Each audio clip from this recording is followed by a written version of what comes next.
皆さんこんにちは、読書の達人です。今日ご紹介するのはこちら、発達障害サバイバルガイドということで、ちょっと先に私の自己紹介からしたいと思います。 YouTube 何本も撮ってて今更なんですけども、私本職プロ家庭教師です。発達障害と言われる生徒さんも随分たくさん見てきました。で、必ずその子に合ったやり方というのがありました。そういう方法をとって希望の学校に入っていったという生徒さんもいっぱい見てきました。私のその経験を踏まえてですね、今回これを見ている人の問題解決のヒントになればというふうに思ってちょっと今回取り上げてみました。これから話すことというのは、いわゆる発達障害と言われている方々全員に当てはまることではありません。自分自身、あるいは我が子にそれが当てはまるかどうか、有効なのかということは、またご自身で判断をしてください。発達障害であるという診断を受けたり、あるいは人から言われたりすると、10人が10人とも何らかのショックを受けます。でそれは将来に対する漠然とした不安や、それから失望感というものを感じるからなんですね。で、今までのこと、それからこれからでも、思うようにいかないことっていうのはたくさんあると思いますが、発達障害の子っていうのは人生の中でビョンと伸びる瞬間が最低でも1回来ます。勉強の話ですよ。で、それがいつかわからないんです。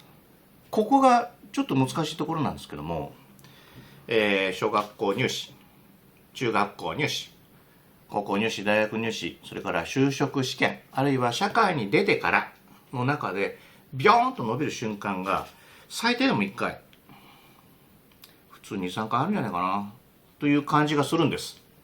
ですから人生長いのでね、どこで伸びるか分かんないです。ですからそれは準備をしながらじっくりチャンスを待つというふうにしていったらと思います。さあ、この本の紹介をちょっと先にしときましょうかね。発達障害サバイバルガイド。この本は発達障害の筆者が自分自身の経験を踏まえて、何度転んでも何度落とし穴に落ちてもどうにか立ち直るための再起の方法が載っているというふうに書いてます。つまり失敗しないための方法ではなく、失敗しちゃったというところを前提にした上で、そこからどのようにして立ち直っていくのかということが書いてます。いっぱい失敗します、誰でも。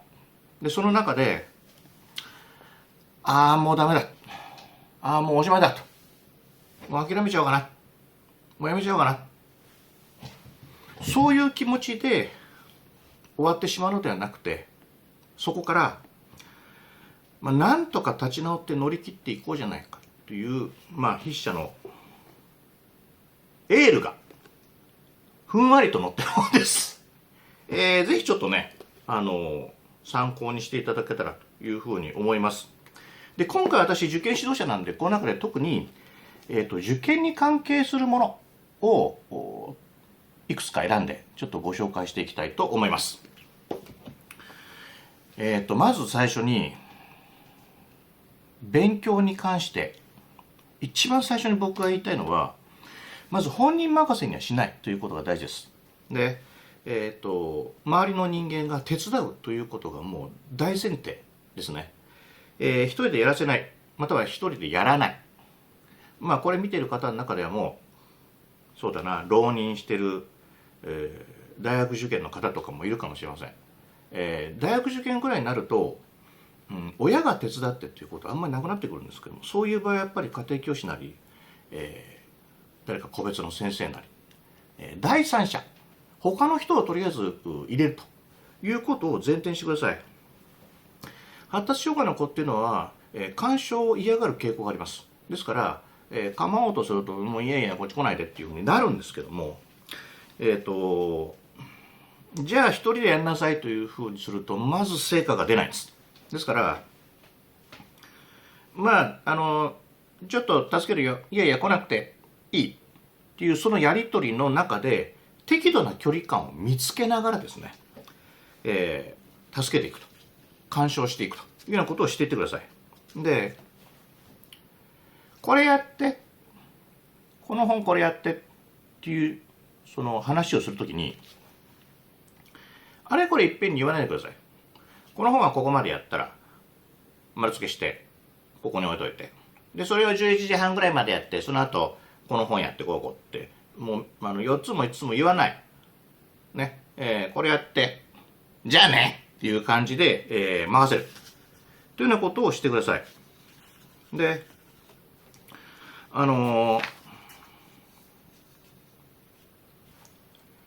何かをやろうとなった時にこれができましたっていう時にその評価って周りはやっぱしようとします。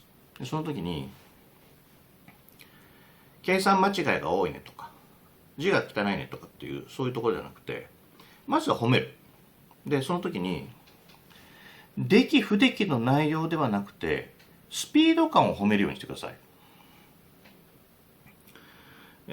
何かを習得する。でそれは丁寧さよりも回数で勝負するようにしてください。でそもそも丁寧に何かをするという概念があんまないです。ですから丁寧にしなさい、字きれいに書きなさいというふうにすると本当にもう押し問答みたいになっちゃうので、それはしない方がいいですね。で次にテストの復習なんですけども、もうせいぜい15分ぐらいです。その15分っていうのは、例えば何かを書いて見直してってやると15分じゃ終わらないです。ですからもう眺めてっていう感じでそれで大丈夫です。で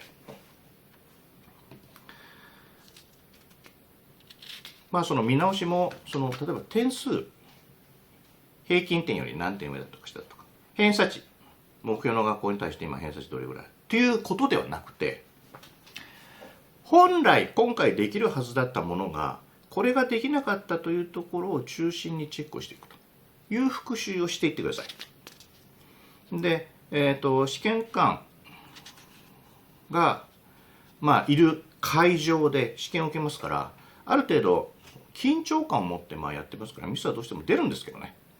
で大切なのは試験中に何を書いたかです。偏差値とか点数よりもそっちを見るようにしてください。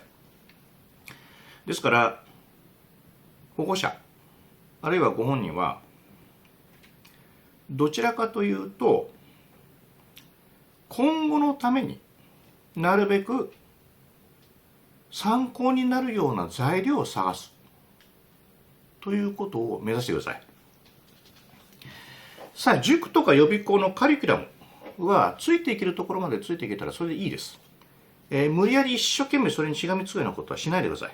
で無理に合わせようとすると自滅します。自滅するっていうのはもう嫌だってなっちゃう。嫌になっちゃうとそこからもう一度気持ちを引っ張り戻すのってすっごい時間かかるんです。ですから嫌にならないような工夫というのをちょっとしていってください。それから教材の話なんですけども、これはね子供によるんですけども、比較的狭いところに押し込められるのが好きな子が多いです。狭いのが平気って言った方がいいのかな。でそういう子はコックピット方式って僕が書いてますけども、なるべく必要なテキストとか道具とかが立ち上がらないで手に届くようなところに置いといてほしいんです。こういう感じで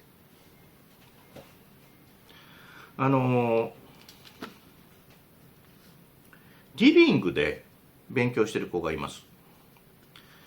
科目が変わるために自分の部屋に教材取りに行ってっていうのはあるんですけども、よしあしなんですけどもね、でも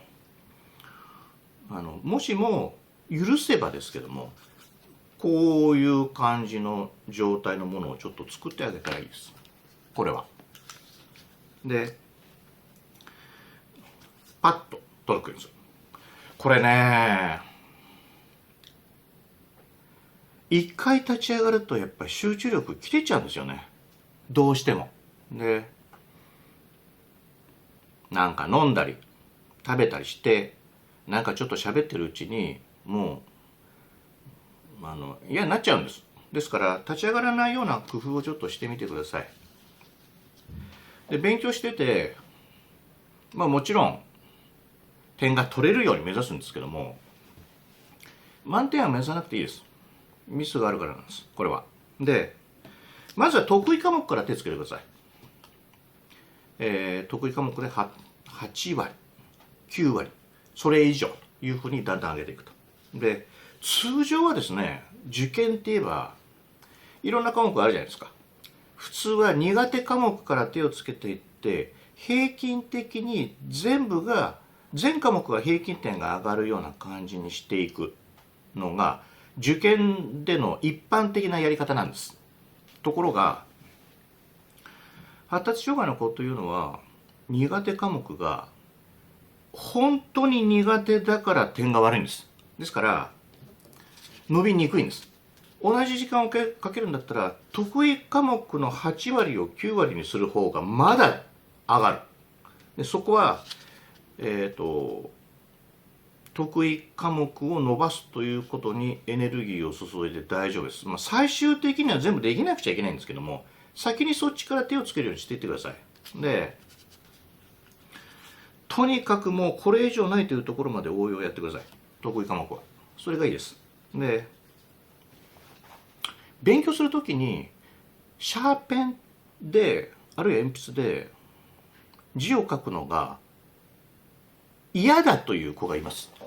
で、そういう場合はタブレット、 iPad とかでペン入力ありますよね。で、あれで画面にカチカチカチって書き込む。で、その方がいいという子も多いです。ですからそういう工夫もしてってください。あとは単語とか何かな、単語、漢字、歴史とかはアプリがいっぱいあります。スマホでも iPad でもアプリがいっぱいあるので、そういうのを活用するようにしてください。鉛筆、シャーペン嫌だという人は、それを使わなくて済むような、アイテム、デバイスいっぱいあるので、そういうものをちょっと活用するようにしてください。で、さっきちょっとリビングで勉強する場合はどうのみたいな話ちょっと触れましたけど、勉強する時の椅子は、例えばリビングで勉強する人もいますよ。それはもちろんお家の環境って千差万別ですから、もう子供部屋なんてそんな余裕ないみたいなところはもちろんリビングで勉強しますよ。ね、でそういう時に椅子は勉強用の椅子を使ってください。つまりリビングのご飯食べてる時の椅子でそのままやらない方がいいです。勉強用の椅子だけはありますって言ったら、それを使ってください。で、休憩の時にはリビングの食卓の椅子とかでいいんですけどね、勉強中は勉強の専用の椅子を使った方がいいです。で、自分の勉強部屋なりリビングなりで勉強するとするじゃないですか。ここでぶっ込み学習というのが出てきますけども、その箱、何でもいい、空き箱でも何でも、箱に今日やることはこれですっていうのをもう固めとく。で、それをバーンって入れとく。プリントとか教材とか、そこに付箋貼って、これはこれこれって。で、これやっといてねって。つまりそれが完了したらもう今日は終わりなんです。延々とタスクを出してくる親御さんがいらっしゃいます。算数のこれが終わった。はい、じゃあ次これ。はい、これ次。寝る時間が10時だから、それまでこれあとできるよね。はい、これ。はい、これ。それダメです。ね。箱の中に、ボーンって入れる。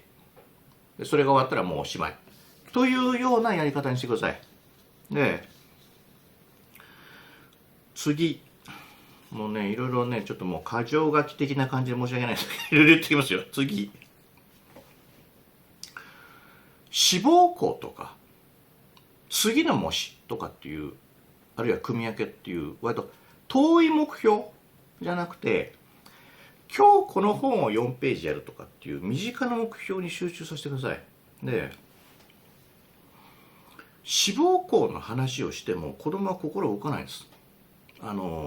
志望校と今の努力がリンクしないんですね。そんなにね頑張らないんだったらもう受験やめなさいよとかっていうふうに言われたりすることがあるんですけども、子供がね、僕じゃないよでそうすると子供はどう感じるかっていうと、僕はあそこを目指してるのになんてひどいことを言うんだって感じます。つまり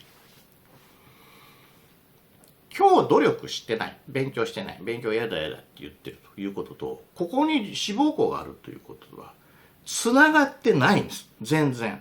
だからあそこ行きたいんだったら頑張んなさいよということは全然響かないしつながらないので、そこをなんか責め立てるのは方法としてはまずいです。責め立ててるだけなんでね。それからね、字は汚くていいです。丁寧にきれいに書こうとするとストレスになりますし、スピードが落ちます。スピードが落ちるのって一番嫌なんです。ですから字の汚さは注意しないでください。もう好きなやらせる。で、字の書き方のついでですけども、あれこれたくさんの色の色ペンは使わなくていいです。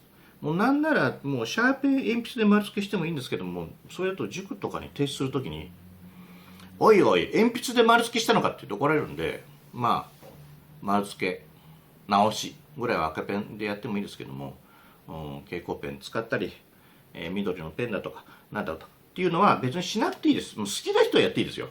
やっていいですけども、それを強いる必要はないですね。あとはそうだな、受験校、入試は普通の中堅校よりも上の学校を狙ってください。これは何でかっていうと、中堅校あるいはそれ以下というところは基本的に合格のボーダーラインの点数が高いです。で、高い点数よりも難しいテストをそこそこ取る方が私は得意です。ですから難しい学校の方がいいです。で難しいものを、だからまあさっきも言いましたけど、難しいものを習得できるように心がけた勉強をしていってください。でもともとね、ミスなくスピーディーに解くというのはちょっと苦手です、ね。ですから簡単な学校、なんかうちの子は簡単な学校しか無理かなみたいなことは考えなくていいです。もうバンバン難しいとこ受けてくれたらいいです、ね。で勉強してる時にですね飽きやすいです。飽きる。そこはこまめに休憩取っていいですね。やんなさいよっていう押し込んでいくやり方っていうのはあんまり上手じゃないです。休憩こまめに取っていいですよ。イメージ、一般的に例えば世の中での一般的にだよ、例えば45分やったら10分休憩するとかなんとかってありますけども、15分やったりとか30分やったりで休憩とかでも全然いいです、そこは。で受験教育本とか勉強の仕方の本って山ほど出てるじゃないですか。うちの子は東大に入れましたとかなんとかっていうサピックスの先生が書いた本とかいっぱい出てるじゃないですか。でそのやり方を片っ端から、こういう動画見てるっていう時点で勉強熱心だと思うんですけど、お父さんもお母さんもねただそういうやり方の中でこのやり方は嫌だなっていうものは極力排除していってください。上位校に受かってる子、東大に行ってる、開成に行ってる、そういう子はこうやってんだからあなたもこうしなさいっていうのはしなくていいです。で一つのやり方にこだわらなくていいです。科目、分野、得手不得手でいろんな方法を取ってください。そこは探りながらでだんだんに近づけていくということをちょっとやってみてください。つまりね、引き出しがいっぱいあった方がいいんです。こういうやり方もある、こういうやり方もあるっていうね。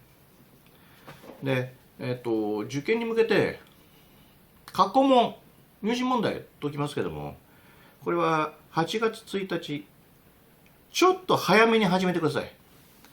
で、塾予備校でよく言われるのは、9月とかになってから始めろって言われるんです。これはなんでそう言われるかっていうと、私塾での指導経験もあるんですけども、塾って退出されると困るんです。で、最後の退出のタイミングが一番上の学年、中3、小6、予備校の高3とかの夏休み明けなんですよ。つまり7月8月に入試問題を解いてみましたら、うちの子20点しか取れませんでした。15点しか取れませんでした。だから塾変わりますって言われるの困るんです。だから塾はそういうふうに思ってほしくないので、過去問手をつけろって言わないんです。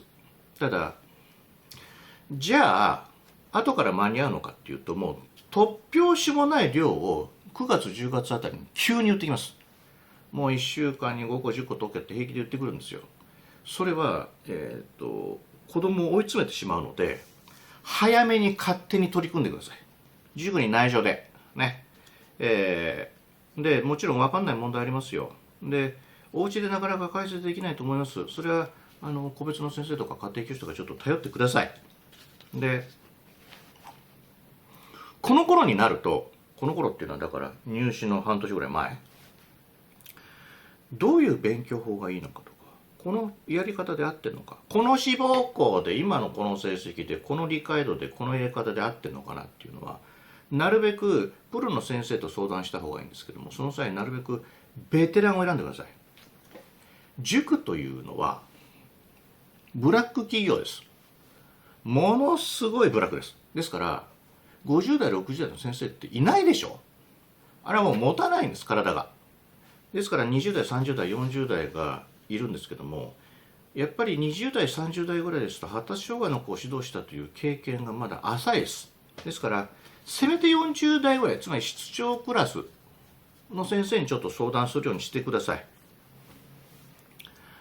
あとはそうだな、人付き合い。これはどっちかっていうと今浪人してるとか、高校生だとかっていうそっちの上の方の年齢の人の話になるかもしれませんけども、いろんな成績の人と付き合ってください。もっと言うと勉強全然関係ないとかっていう人たちとも付き合った方がいいです。受験勉強してるとどうしても似た成績の子と付き合うような傾向が出るんですけども、いろんな成績、いろんな将来のビジョンを持っている人と付き合うようにしてください。その方が緊張感がなく生きていけると思います。そこは日常生活の中で案外そういうことって大事なので、それはやった方がいいかなって思いますね。で、あとね、何かを集めるのが好きな子が多いです。ですから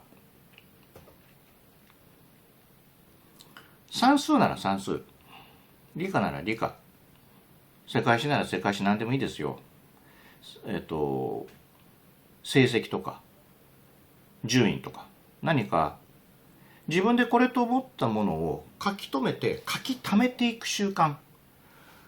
読んだ本でもいいです。何でも何か書き留めていく習慣をつけてください。面白くなってきます。そうすると成績に対する意識がちょっと向いてきます。集めるのが好きなんで、次頑張ろうかみたいな感じになってくる。ちょっとそこはちょっとやってみた方がいいかも。まあそうは言ってもね、こ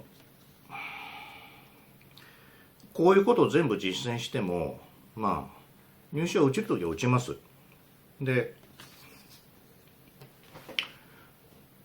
一生懸命頑張ってもう片っ端から落ちる生徒っていうのを見てきました。でもそれはデビューが今じゃないっていうだけなんですよ、実は。で、一生懸命頑張った小学校の時にね、中学校地元の公立行きました。まあびっくりするぐらいいい成績取りますよ。つまり小学校の受験時代が自分にとってのタイミングではなかったというだけなんです。そういう子いっぱい見てきたので、受験勉強するものをやることは無駄ではないですね。そこはあまりがっかりしないでください。で、先に向かって進んでいくということを考えてください。チャンスはね、何度も転がってきますから、それはここだというところでちゃんとチャンスをつかめるようにしてください。あとまあね、学校どうしたらいいですかってよく聞かれるんですけども、できれば不足校行った方がいいです。こうなんでかっていうと、ぴょんぴょんぴょんと伸びる瞬間があるって僕言いました。例えば中学受験でぴょんが来たとしたら、高校受験大学受験でぴょんが来るとは限らないということです。そしたら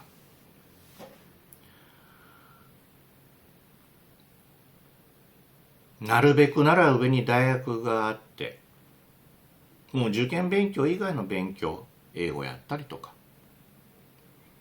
なんかそういうなんか別のことにエネルギーを注ぐような生き方をした方が多分いいです。ですから、そこはまあ付属をちょっと選ぶようにしてください。あるいは推薦入試の枠をたんまり持ってる学校、そういうところを選ぶといいですかね。あとはね、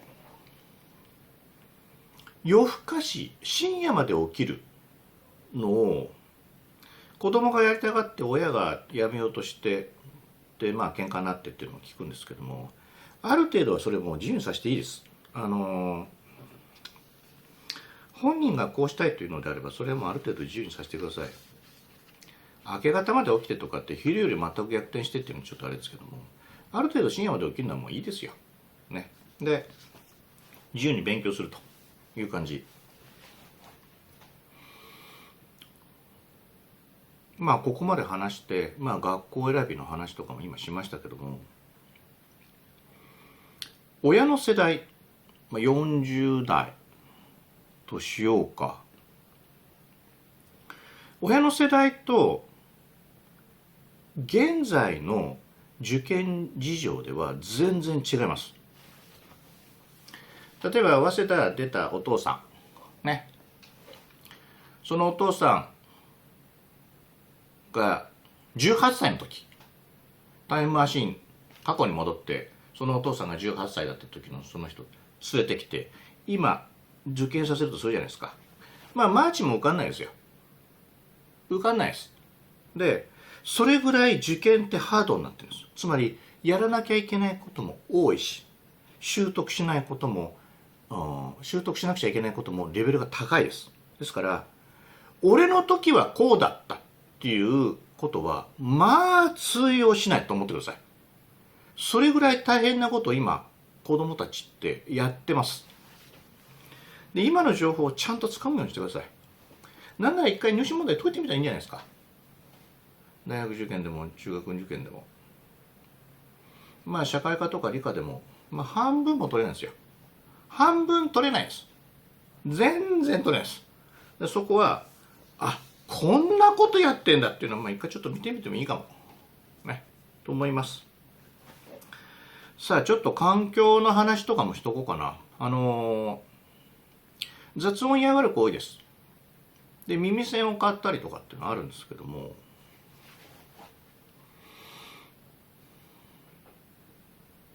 ずっと使ってる子まずいないかな。やっぱりね、なんかこう接触するものに対する嫌悪が強い子が多いんだよね。なんかあとね、音楽聴きながらやってる子がいますけども、勉強本来の姿で言えば音楽聴きながらなんてしない方がいいんですよ。ただそれが有効な場合があるんです。これ何かというと、落ち着く。あっちこっち気がいかなくて落ち着くので、勉強がはかどるわけじゃないんですけど、落ち着いてやってくれるので、そういう意味では音楽が全くダメかっていうと、もうそんなことでもないです。ということかな。あと飲み物食べ物置いといた方がいいです。近くにおやつ飲み物で、それはもう立ちが上がっちゃうともう帰ってこないからです。ですからなるべく夏場とかなんかちょっとしたちっちゃい冷蔵庫とかって売ってるんじゃないですか、なんかで。そういうのちょっと部屋に置いといてもいいかもしれないですね。あとね、ホワイトボードシートってあるでしょ。ちょっと前だったらいわゆる足のついてるホワイトボードを部屋に置いてる家庭ありましたけど、ありましたけども、ホワイトボードシートっていう壁にペタって貼るホワイトボードがあんの。フィルムみたいなやつ。それ壁に貼って、あれ貼り付くのよ。で、ホワイトボードマーカーでこう書き込んで、思いついたこと書き込んでいくっていうのをやってください。あれ割と有効ですよ。思いついたこと、後からこれ聞こう。なんだっけ。いっぱいある。だからもう思いついたら書けるような状態で、なんかちょっと近くに貼っといてください。そうね。あとね、数字が頭に入るのが苦手です。ですからカレンダー3ヶ月先ぐらいまで貼っといたらいいですよ。2ヶ月後に大きい模試があるとかなんとかっていうと、例えば11月に大きい模試がありますっていう時に、もうそれもう忘れちゃいます。分かんなくなります。ですからそれはもうカレンダーに貼っといて、あそこに大事な日があるってもう認識させるようにしてくださいね。あとね、勉強中の室内着というのは肌触りで選んで同じものをいっぱい用意してください。もともと同じものを着て同じものを食べて同じ音楽を聴く特徴があります。ですから同じ洋服、同じ柄の洋服を着ることに全く抵抗がないです。ですから肌触り、もう首が嫌だとか言うでしょ、ね、それはそういうのが好きなタイプのものを選んでください。で、室内着はパジャマではなくて、いざとなったらコンビニぐらい行けるような服装にしてください。パジャマは布団に潜っちゃいますね。それやめてください。で、才能の凸凹、凹凸、偏差値の凸凹ね、それから感情、子供の感情の上下に親はいちいち反応しない方がいいです。特に偏差値、もしテストの結果バーンバーンってなります。それはその時のコンディションがこうだったというわけで、必ずしもうちの子ダメなんだみたいな感じの材料になるわけじゃないので、そこにいちいち反応しなくていいですよ、ね。それからね、部屋の掃除は親がやってください。しつけのために子供にっていうお母さんいらっしゃいますけども、それ違いますね。親がやってください。親がね。そうしないとプリントとか捨てちゃいます。大切なものから子供に任せるとだよ。大切なものからどっか行く。だから親ちゃんとそこはね、きれいに部屋をきれいにしてください。子供と一緒にいるとやっぱり叱っちゃいたくなる時あるんですが、子供はね、叱るのではなくて見極める。これがとっても大事。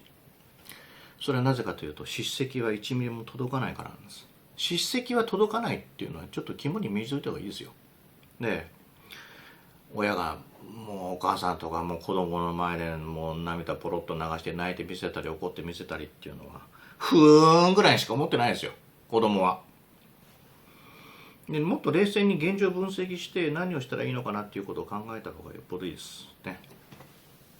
不可解なことも言ったりやったりします、子供が。でもそういうもんなんだと思って受け入れてくださいね。それは欠点ではないです、特性です。で、あとね、子供の機嫌が悪い時ありますよ。もう暴れて大変だっていう時はもう本当にね、ほっとけばいいです。ほっといたら自然に落ち着きますからね。その一方で親は機嫌良さそうに過ごしてください。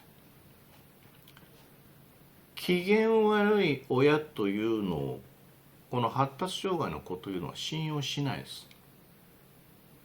いざという時に頼らないです。ですから親は機嫌良さそうに過ごしてください。で、子供との会話、勉強に関することは半分以下でいいです。じゃあ7割ぐらいは別の話っていうと、日頃どんな話してるかっていうことをちょっと思い浮かべるといいですよ。あ、勉強の話ばっかだなって思ったら、ちょっと変えた方がいいです。ね。なんだろうな、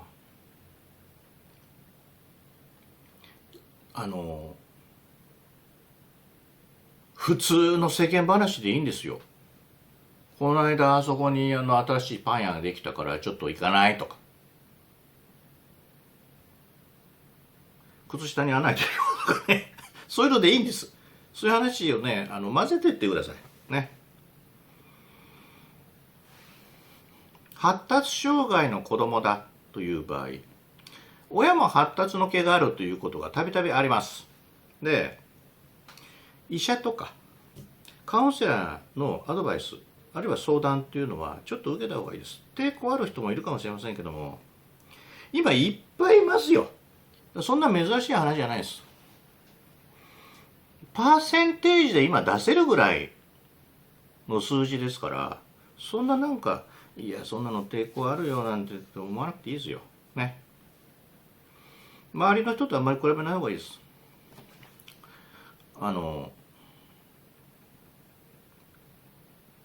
熱心な方多いです。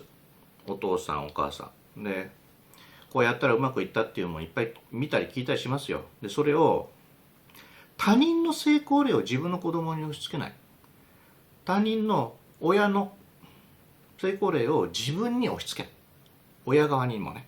だからそれはちょっと気をつけてください。人の成功を自分の子供に当てはめたり羨ましがらないようにしてくださいね。あと、受験に関してですけども、決断は本人にさせないでください。みんなで考えて話し合って、できれば親主導で選んで構いません。ここを受けなさい、ここにしなさい、でそれでいいですね。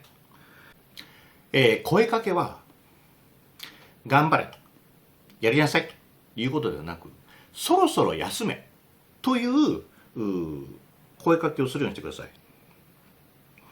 もしも予定していることがあってそれが進んでないんだったら、それをやれというのではなくて、一回休めという方向にリードしていってくださいね。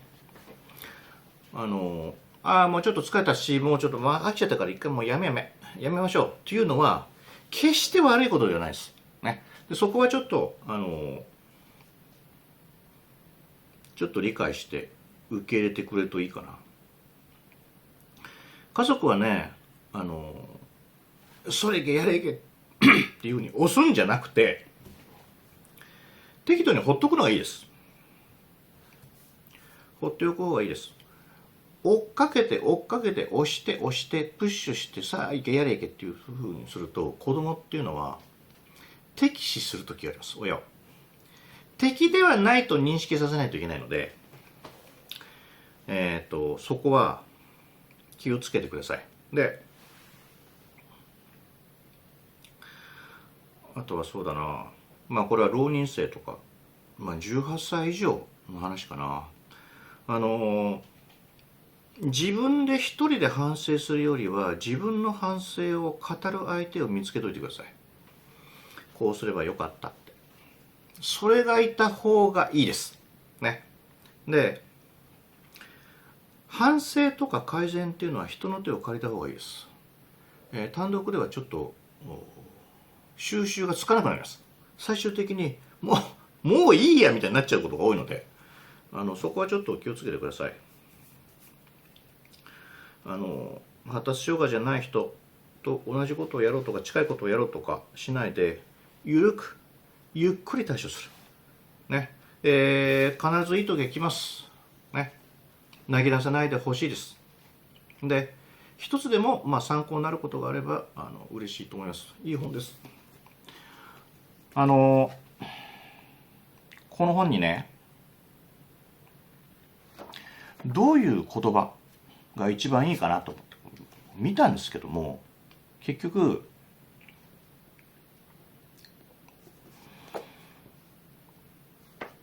自分たちってなんかすごく欠陥品だみたいな感じのことを思ってほしくないんですよね。ね。ここにちょっと書いてます。これ277ページのね、一番最後の3行なんですけども、277ページの一番最後の3行。頑張りましょうということが書いてます。ね。ぜひ頑張って、乗り切って、ゆっくりと生きていただけたらと思います。とてもいい本なのでね、ちょっと買って読んでみてください。発達障害サバイバルガイド。読書の達人でした。